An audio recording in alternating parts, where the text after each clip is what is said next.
শান্তিতে নোবেলজয়ী অর্থনীতিবিদ অধ্যাপক ডক্টর মোহাম্মদ ইউনূস বলেছেন, আমার উপর আপনার আস্থা রেখেছেন। ছাত্ররা আমাকে চেয়েছেন, আমি তাদের ডাকে সাড়া দিয়েছি। আমার উপর আস্থা রাখলে কথা দিতে হবে, কারো উপর হামলা করা যাবে না।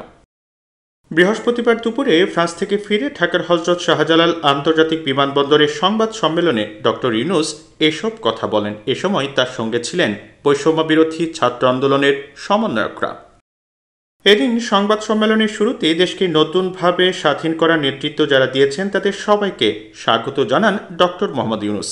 এ সময় যারা এই স্বাধীনতার জন্য মারা গিয়েছেন তাদেরকেও স্মরণ করেন তিনি। এ সময় ডক্টর ইউনূস বলেন, পুনর্জন্মে যে বাংলাদেশ পেলাম সেই বাংলাদেশ যেন পূর্ণতা পায়। যে বিপ্লবের মাধ্যমে বাংলাদেশ আজ নতুন করে বিজয় পেল তা যেন পূর্ণতা পায়। এর আগে দুপুর 2:10 ডক্টর ইউনূসকে বহনকারী ফ্লাইটটি হজরত শাহজালাল আন্তর্জাতিক বিমানবন্দরে অবতরণ করে।